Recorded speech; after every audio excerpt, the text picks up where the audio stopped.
I am Andy. I have the handle of Phoenix in the demo scene.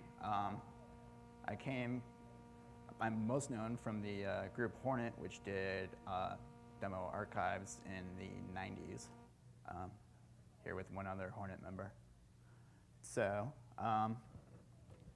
All right, so I'm supposed to do this demo scene primer for Notacon. I used to think it was Notacon, but that's probably because I confused it with Otakon. So, cut a little bit of time off, so let's get going with the presentation. In the beginning, there was a dot. We have to start simple here. And then, on the second day, the dot became a line. But the line was tired of one dimension. It wanted 3 dimensions, so the line became a cube. Cube's important now. Come on, you have to follow along. Okay. That cube said, I'd like some more lines, so I'm going to become a ball kind of thing. They said, I don't want to be a ball. I want to have something in the middle, unless the donut was created. We all love them. But then the donut looked naked. It wanted something on it, unless it was filled. Yeah. But it wanted little light, so it said, let there be lighting.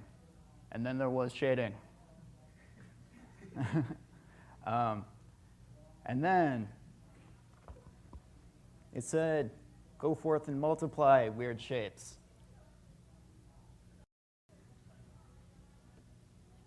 And they did, and they reproduced.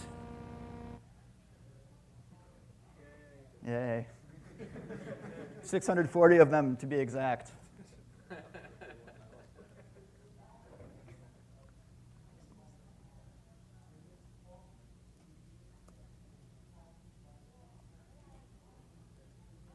But then,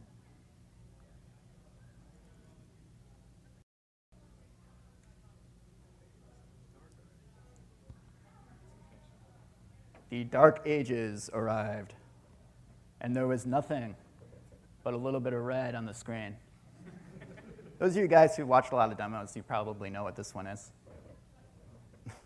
By the way, there's supposed to be sound to this, and I'm not getting sound, so I probably should have tested that beforehand.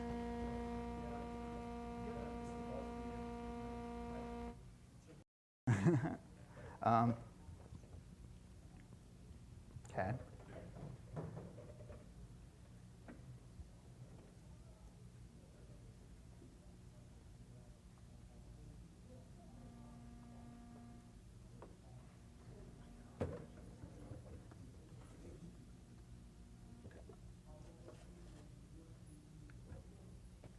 Do you get sound of your speakers if we unplug this? Yeah. Yes, you do. Very All quiet. right, so maybe it's just too quiet. Turn it up. There we go.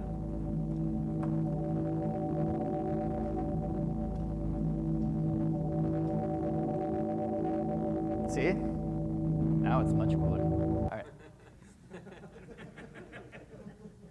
And out of that darkness came strange new life forms. It's a spectacular experience.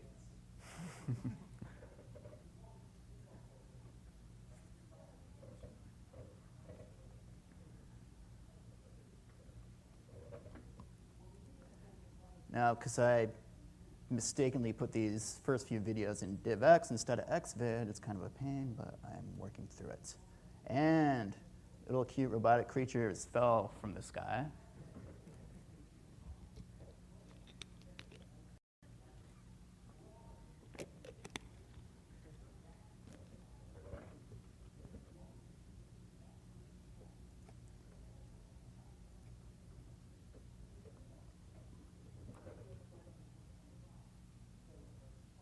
And predators did prey upon them.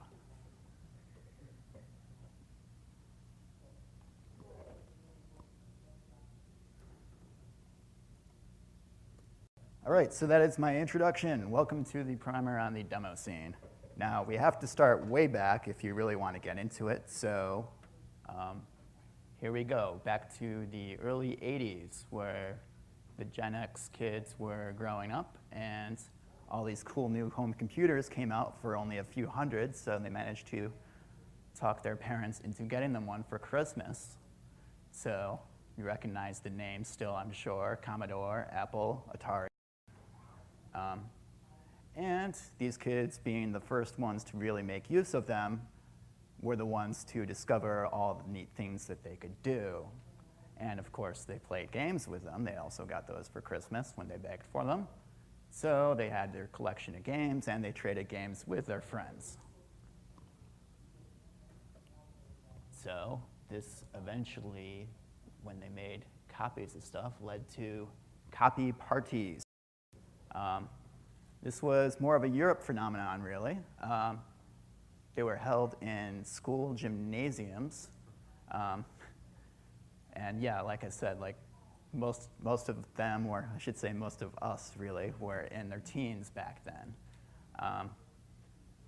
Few photos here from some 1980s copy parties in Europe, I forget which ones. Kind of looks fair for the most part. The guys on the right there are all gathered together. I believe they're watching some dirty movies while their parents weren't around. And yes, police did crack down upon some of these. Once they started hearing about this kind of backhanded stuff these kids were doing, they came to the rescue of the software companies, but that could be another story. That led to disk swapping. Back in the age of dial-up, they were transferring at 300 bytes a second, so it wasn't as easy and fun to upload and download stuff all the time, so they threw it on the floppy disks. Some of these here show an example of tag art from the graffiti crew. Each person would sign their name on a disk as they sent them back and forth through the mail. There were these couriers in the scene who this was their basic job, to spread out new releases and stuff, whether it be on bulletin boards or through the mail like this. And if you've ever heard of fake stamping or stamp faking, they had ways to sort of out the post office to get stuff in the mail. So still hacking, just in something else. This is all about crack groups, of course. Not just Europe, but in the US and Canada as well. Organized crime, you could say, but crime is a point of view. All because of copy protection in games. But really, a lot of them just did it for fun, just to see if they could do it, really, and for bragging rights. And of course, each group wanted to have the first release of a certain game or application. And what did these groups make to present their first releases? They made crack intros. Intro, of course, introducing a game. Also called a loader before each game or application. This would, at first, like in the 1980s, the mid-80s or so, it was just, they drew a group logo, which they probably copied off some heavy metal album, and maybe had a few greetings there where they would say hello to their friends who also did this kind of cracking stuff. And then from there, they got a little bit more complicated as they wanted to one-up each other. Say, well, you got that great scroller and a logo. Well, I got these bars going up and down. And it was very impressive back then, and it has dramatically improved ever since then. So let's take a look at a few of these old-time crack intros. Oh, and I should mention that they're still making these today. So this is from Fairlight, a group who actually is still active today, not just in, or actually not necessarily in cracking, but in intros as well, or demos. So this is from 1987, one of the original Commodore intros. Pretty simple. Has that fancy bar going up and down. Over and under the logo.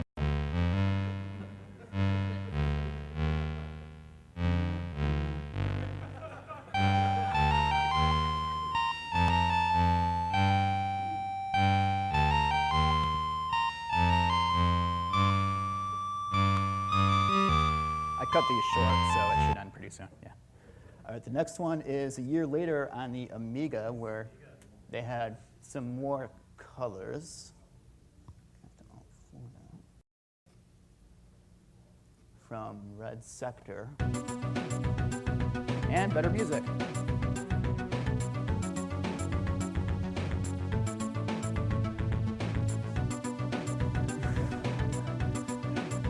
You forgot all about scrollers, but they didn't forget about you. 88. So yeah, that first Fairlight one, just to make you guys feel old, that was 20 years ago. Are there is here who is younger than 20? Yeah, that was made before you were born. All right, so. Thank you, Andy. And by the way, thanks for being here, because otherwise we're just getting older and older, and it looks really sad to see just a bunch of 35-year-old guys hanging out doing the same stuff. So really, we appreciate your being here. This one is on DOS a few years later. A little more fancy in the effects, but still has that fun and cute chip music. And yeah, as you can see from the nice logo, graphics did become a big part in these. A lot of logo drawers took part in that.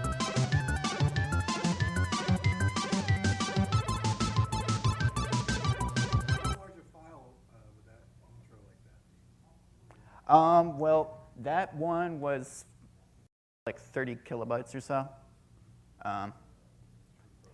Probably like, yeah, in the DOS days, they were around that size. The first ones on C64 obviously had to be a little itty-bitty part of the disk. So, Is that the actual movie file you have, or the actual program itself? I'm showing movies right now. It's a lot easier that way, and I don't have to play the whole thing. So as I said, crack intros are still alive today, possibly part because of nostalgia, but games are still being released, so they're still being hacked and spread. Now we're in the Windows era, so we don't really have to worry about them being tiny, but there actually are still groups making them about 64K or so.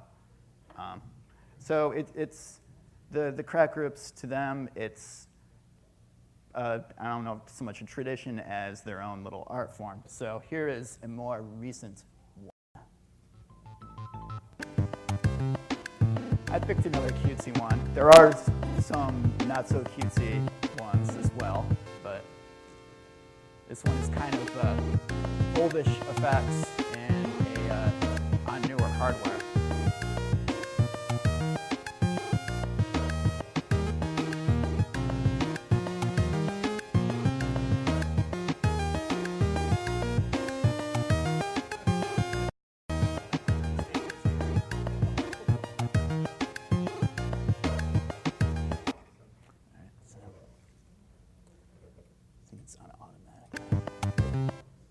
So then we get to BBS intros, where they would advertise the boards that you could call up to download this stuff.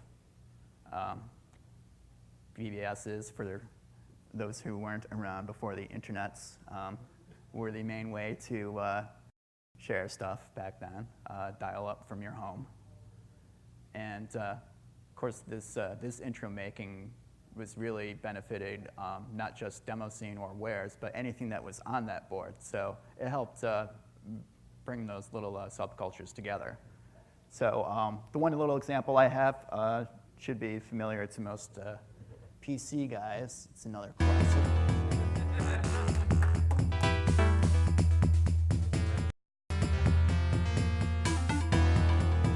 At this point, I would like to say thank you to emulators and the guys who created them. It makes things much easier.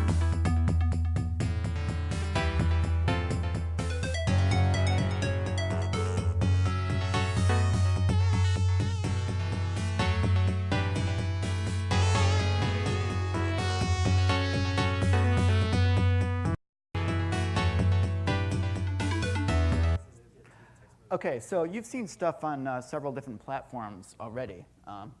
So that's one great thing about the demo scene. It's not just a PC thing nor an old Commodore thing. It's any kind of programmable hardware, there's going to be a little bit of a demo scene for it. In the 80s, it was the home computer wars, of course, starting out mostly with Commodore. And then when 16 bits came along, there was really big Amiga versus Atari rivalry. More in Europe, most of you guys probably were unaware that there was a rivalry. Then in the 90s, DOS finally and PC finally came along as a demo platform and lasted quite a while. Even as Windows 95 came out, it was a lot more of a pain back then to do cool demo-like stuff for it. Most guys stuck with DOS right up until this decade. All right, this is an example from the Amiga. This is possibly the very first mega demo ever from 1987. What does mega demo mean? Good question. It's like a demo, but better. No, a mega demo was the term they used. Considered a demo to be just one screen with just like one, like a logo scroller or whatever going on. And so a group would naturally want to make a whole bunch of them. They would spread them all on one disk as a pack or whatever. And then eventually that became a mega demo where there was several screens and you had to press escape or space or whatever to go on to the next part. This was the main demo style of the 80s and a little bit of the early before eventually they got over that and made everything run seamlessly as one part. So these are just excerpts from this mostly. Some good old school fun.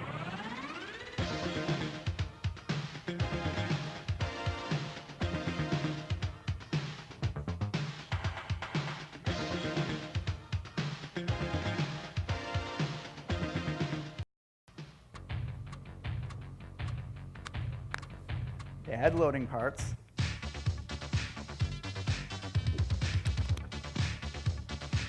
So yeah, I think this is right before mods really came along, so they just grabbed samples.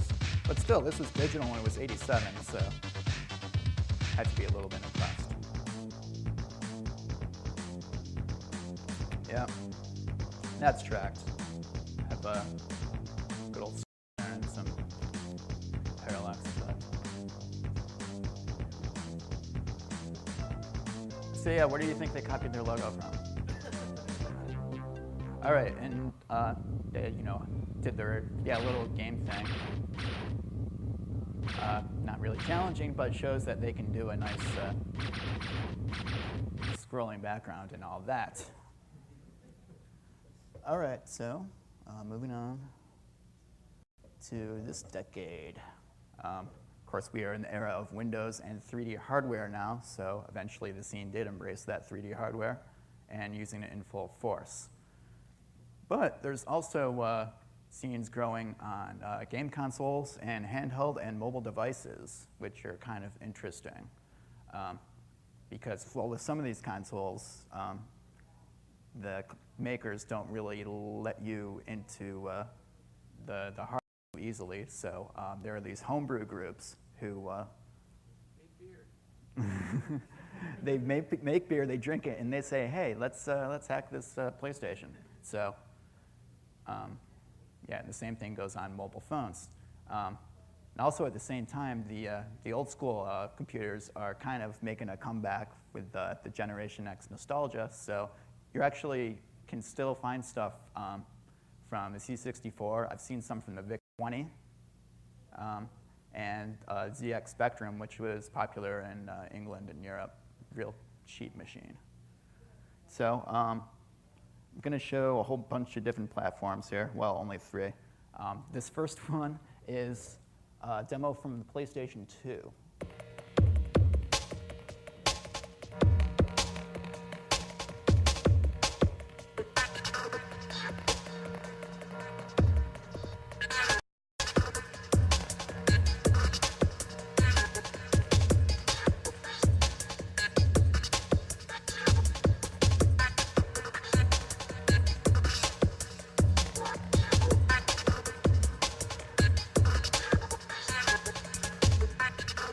Oh, did I mention demos have improved a bit over the years?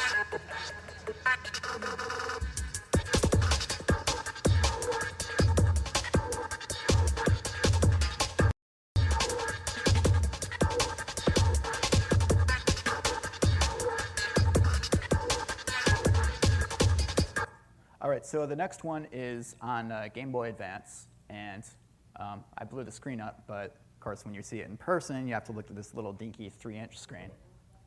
So it becomes more impressive this way.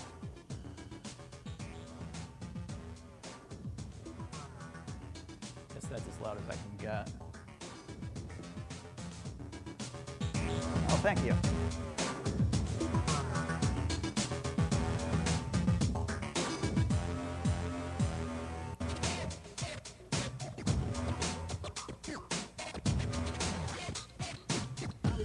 Drop our pants and see who's got the bigger dick.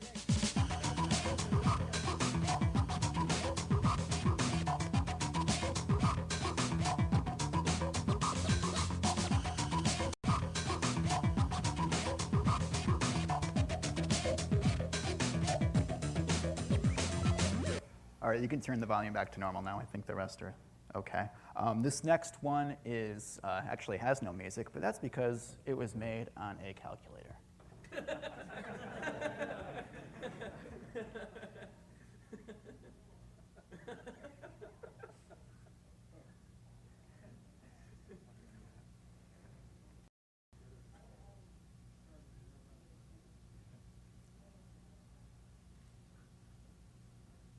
So yeah, these TI calculators are pretty common. You can pick one up for like 80 or 90 bucks. I have no clue how to program them myself, but there are lots of kits. And everyone's favorite, RotoZoom. This was actually very recent. This was from the Breakpoint party I was just at a couple weeks ago. How much of artifacts or legacy code do you think should just be modified and imported? And do you think there's anything there that's from the original scene? It's really more ideas. I mean, groups reuse their own code quite a bit. Some release source code, but that's maybe like 10%. So it's really more just old ideas than old code. I think most of the code is still original. So that brings us to modern era. In the modern era of Windows demos, we really don't have that hardware capability keeping at the same level like in the days of the Amiga and the Atari. Every year a new and better video card comes out, and every year we get more and more cores on our CPU.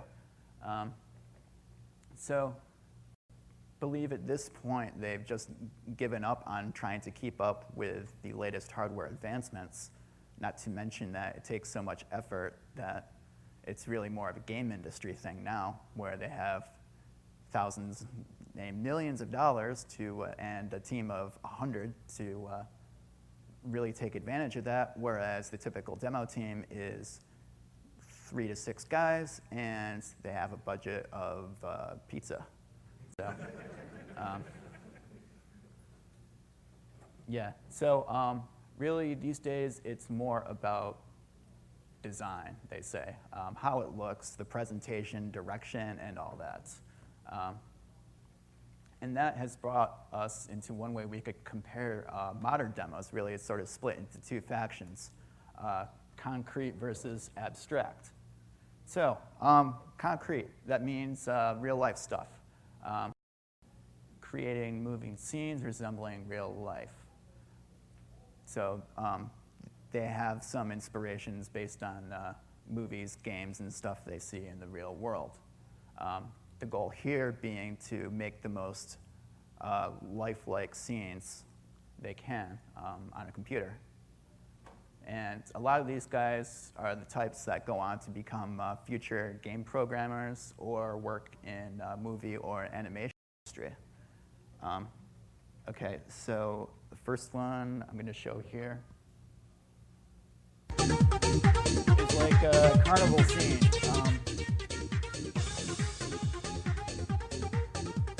This one makes heavy use of 3D models.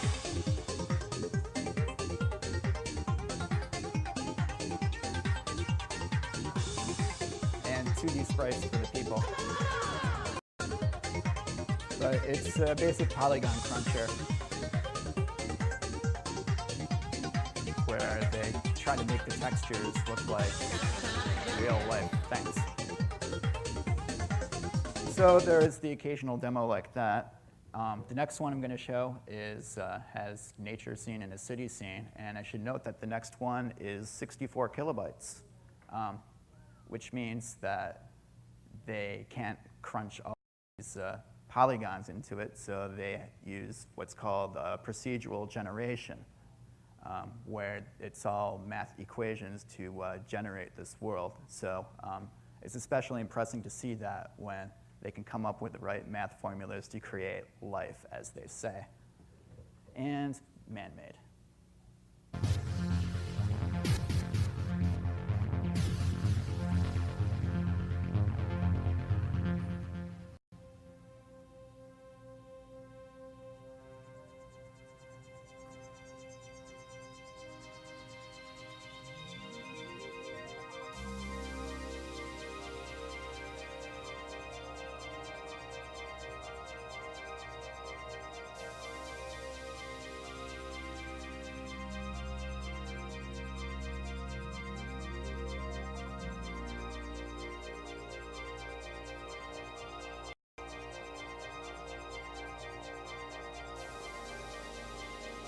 I abruptly skipped ahead to the next part just to save time.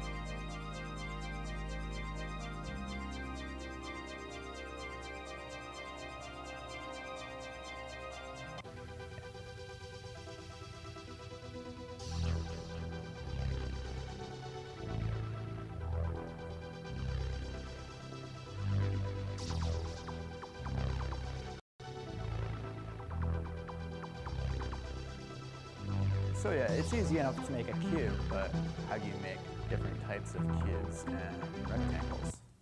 So that's their challenge. So we move on to the abstract world, creating things that are unlike the real world, more of an artistic expression, really. It allows them to go wild with whatever they want. They don't have to worry about it looking at all realistic. But of course, people are going to be more judgmental about them in terms of, is this something cool or new? Does this match my personal taste? Rather than, oh, it's good because it looks realistic. These types of guys kind of go on to become graphic designers or just plain freelance artists. So here are a couple examples. I've always believed in numbers. Get a little more volume. After a lifetime of Forcibly shoving aside anyone in their way. I asked. Keeping supporters. Regiment was formed last summer. 8 of them went I've always believed in numbers. There were 1,000 of us then. Equations and logic. There are less than 300 of us They threw a now. blanket over a After a Fort lifetime Gonzalez and a female Spanish-speaking INS agent I asked. turning into one of the All of us vans. volunteered. Like A you driver do. with a full-face black I've always sunglasses believed in numbers. not Some unusual came. to hear that reporters be shot or intimidated. A number of individuals have And another one. Which more uses 3D.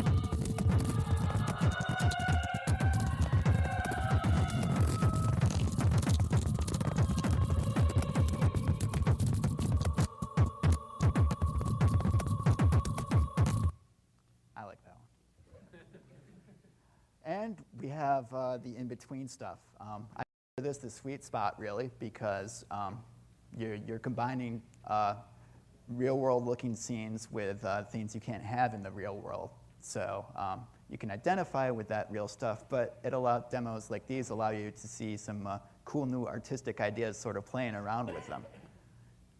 So this first example, track 1 by Fairlight, I let run a little long because it has several great examples of this.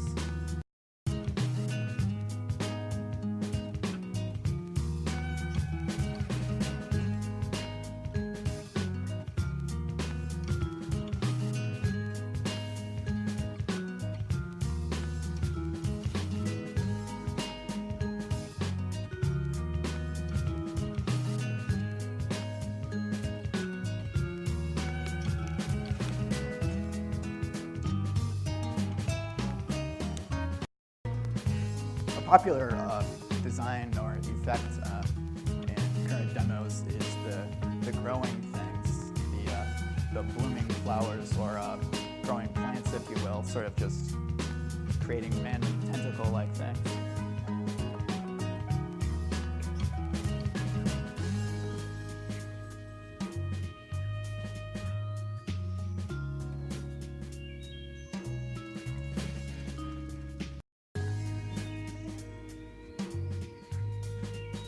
Again, kind of combining math with nature. Sweep out shadows where the rat belongs dead. Sweep out our shame, and in its place we'll make a gallows, a splendid marriage bed, fragrant with flowers, perfect for the spring.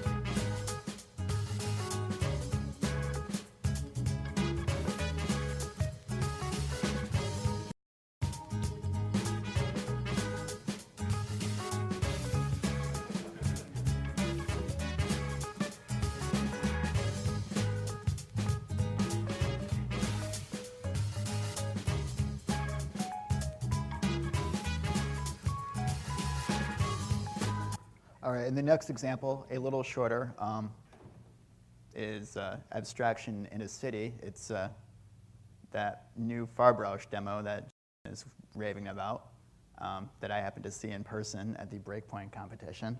And it is also just a little note for anyone who cares, 180 kilobytes. So it's just a part of it.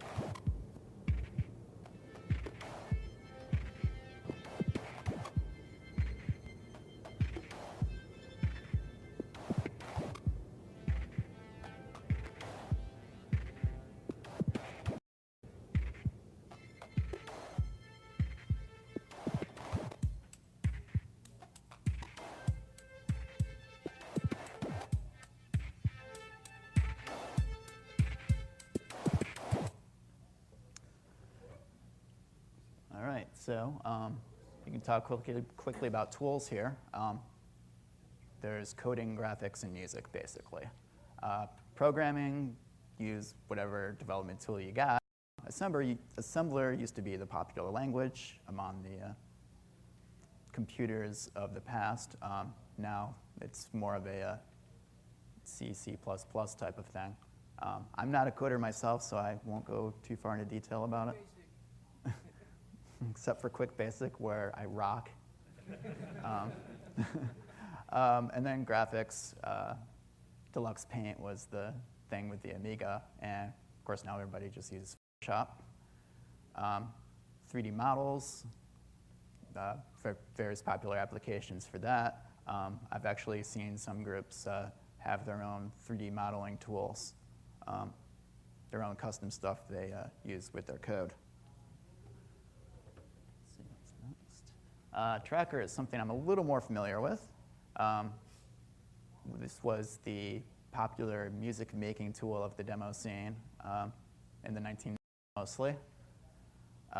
Started pretty much on the Amiga because Amiga hardware, the sound had 4 digital channels mixing in hardware. So it was only natural that someone would make up software to allow you to make instruments or samples on those 4 channels or tracks, if you will. Things were rather non-conventional compared to music software you're used to, like with MIDI and with piano rolls, as I'll show you coming up. But the mod file created was pretty small because they only had to store each sample once. And from there, it was just code for how the patterns were laid out, as opposed to the MP3s of today. And on PC, of course, they had greater software capability where they could do software mixing for more than 4 channels, except for the Gus. And if you want to know a little more about this tracking stuff, we have the one and only Necros here at Block Party. So I do recommend that you check out his seminar. So we start out here with the old Pro Tracker for the Amiga. This is the 4-channel beast, and as you can see, there were a crap load of numbers. For some reason, they started out using hexadecimal for these things, and musicians were okay with that. Yeah. So, but once you get the hang of those things, they were pretty simple to use. You had the notes on your keyboard, like piano notes, so you could just whiz tracks there like so. Moving on to PC, Fast Tracker 2, which is sort of a copy of Pro Tracker, but has 32 channels instead. This came out in '94. They put everything on one screen. It has a cute Nibbles game on it. Again, once you get the hang of it, apparently it is easy. My weapon of choice was Pulse Tracker, based on Future Crew's Screen Tracker, where things were sort of split up into different screens.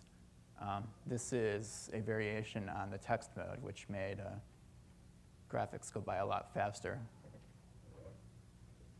So moving on to modern times, this is Renoise, something I probably want to get familiar with a little bit more.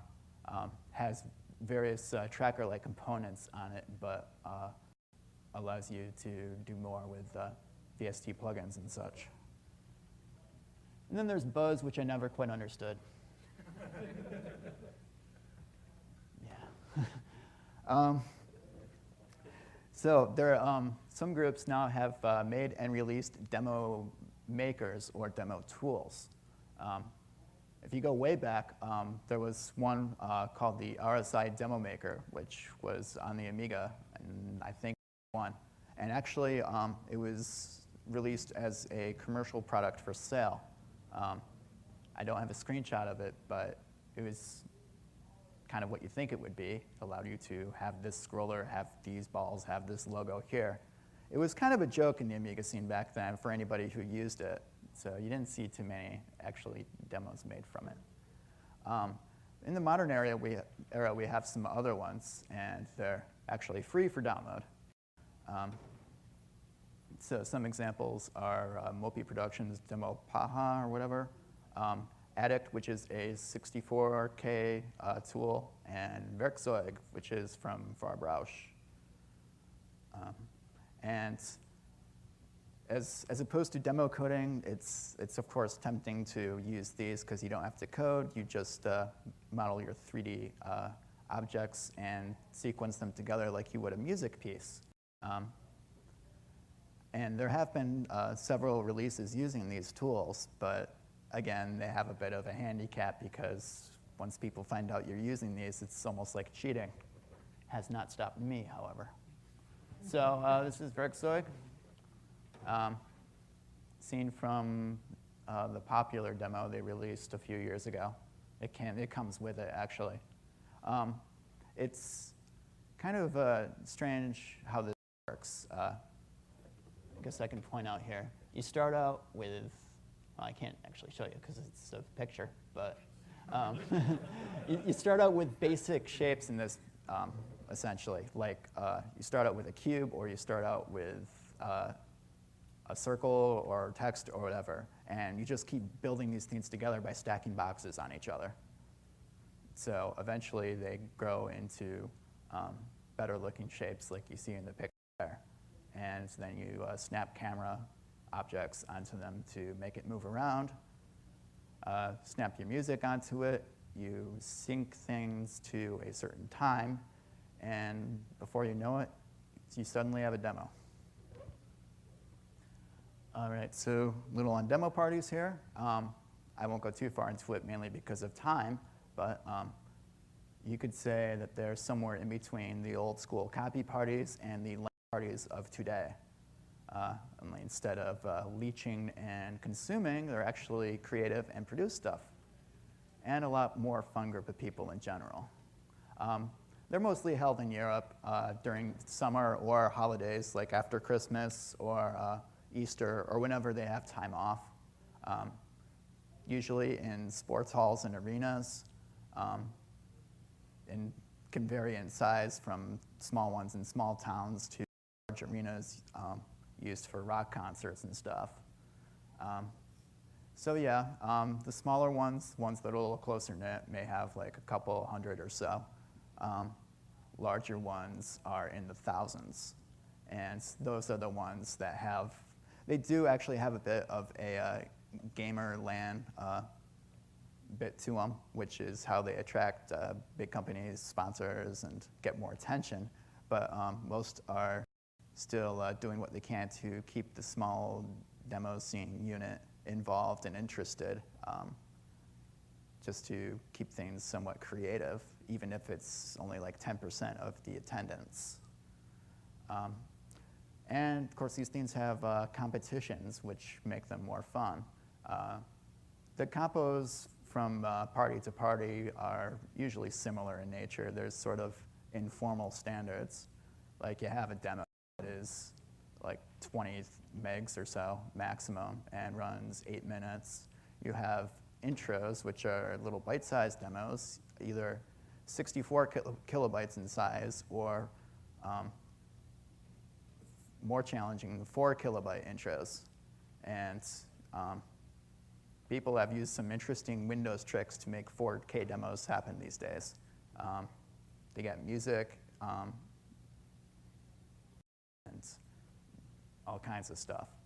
Graphics, of course, to appeal to the artists. Usually either pixelated graphics or more freestyle type stuff. And wild competitions, which can either mean any demo on any piece of hardware you want, or even going as far as anything at all, which might end up like a talent show. So those combine various fun compos and fast stuff like 3-hour music keep things going. So this was the outside at Breakpoint this year. That was like one part of the hall, and the rest of the hall, or the sports hall, was this big orb-looking thing over here. They had a nice food service, as you could see there. Weather was beautiful. It was a mixture of like, outdoor socializing and indoor watching stuff, I guess. And yeah, they have seminars like us too. Here's one from The Gathering, which is a big party in Norway. Just grab these 2 pictures quickly. So some of these scene veterans, what are they doing now? Well, most of them are in the game industry. Some of these companies you see here, familiar game titles like Tomb Raider and Battlefield and Max Payne, have a lot of demo scene guys behind them. And they're getting now where they're even starting their own companies, as many game developers are. In fact, one funny thing is that some of these big name European sceners actually have moved to the US or Canada. Never know about it because they've retired from the scene. They mainly just come here to work. So if you go to like the San Francisco area, you'll see a lot of like old school guys around that area, or Montreal, where a lot of the French guys move for Ubisoft, I think. Big name coming from the scene is Future Mark, called Mad Onion at one point. Do the 3D Mark, that is essentially a commercial demo because it comes from some guys, mostly actually from the Amiga scene of the mid-90s, who actually came back under the guise group of Mature Fork, which is Future Mark Scrambled, and won the assembly compo in 2001 with an Amiga demo. So yeah, they're showing the best on a PC, but I think they remember their roots. You have these startup mobile companies who do games and other kinds of little applications. It gives them a chance to keep playing with new platforms like they like to. And you have guys who do just like network PC security stuff, mostly party organizers, and that handiwork definitely comes back in terms of setting up demo parties and their network. And finally, we compare demo culture versus mainstream culture. It sort of seems like a weird subculture, but it's like, how could this ever expand? How could this ever become popular at all, or will it just die out? Well, there are some interesting parallels in the US that you can compare it to. First one is VJs. They take cool looking animations and effects and stuff, and they mix them together in real time. And if you look at a lot of demos these days, they're really inspired by the type of stuff that VJs do. It's just they're doing it in real time. So VJs have their own set of tools that they use to put these things together. Then you have what's called machinima, which are movies, if you will, created from game demos or game engines. So it's basically showing your dude going around killing stuff and then talking seriously about something dramatic. I don't know. Now, I'm not a big fan of machinima, but it's that, computer creativity. It's at least creativity on a computer rather than going the other way and just playing it. So at least they're trying something now. Music videos and animations, which computer animation has, of course, improved tremendously over the years. So you're seeing some pretty creative stuff come out on the TV and on commercials. And you could actually say that some of it has influenced a lot of modern demo design. And in fact, I'm sure some of the demo sceners went on to some of these design agencies.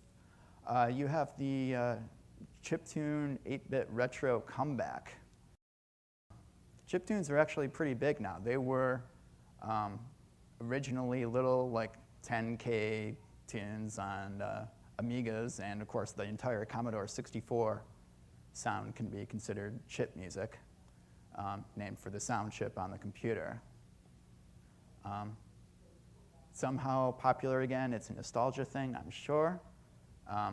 There's one event in New York City called the Blip Festival that last November or December. There were like 20 or 30 artists at least over 3 days doing like Game Boy music and stuff on stage, and it rocked. It's pretty popular in Japan too, actually. So if you're into that, I heartily recommend that you show up at Null Sleep's seminar, because he was there and he's one of the big names in that business. Then there's Flash. I don't know what the deal with that is. You see a whole bunch of Flash animations now. And Flash isn't too embraced in the demo scene. It's a method of being creative, but I guess they consider it too easy to do and so forth. And then, of course, we come to the question everyone wants to know. Where are the girls? Oh, come on. Now, you saw those first pictures from the 80s copy parties. A bunch of boys sitting around a TV watching porn. So there's one of your answers. But, yeah, as it was really an underground thing that nobody got at the beginning, yeah, it was mostly just male geeks doing that type of stuff. But you see all these other things here that have parallels to the demo. So you see more and more females showing up at these types of events now, just because they get it. At Breakpoint, at least back when they were letting girls in for free, I think like maybe 10 to 20% of the visitors were girls. So that's actually pretty good. It sounds bad, but it's actually pretty good. So we could go on a lot. It's like, well, why is it a guy versus a girl thing? But that's not my department. And we're running short on time. So conveniently, that's the end. Here's some websites that are pretty popular for the scene. Scene.org is a huge file repository. Poet.net is a great review site. Unfortunately, it has like guys posting weird pictures.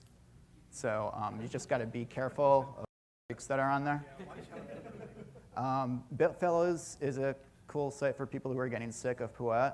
A lot of old veteran sceners there, actually. So it's like mostly forums. Demoparty.net, I believe it is a really nice list and map of upcoming demo events. Scenemusic.eu is what they call Nectarine. It's like a net radio for mod and old chip music and some newer stuff as well. Naturally, at this point, I have to plug my Mind Candy DVDs.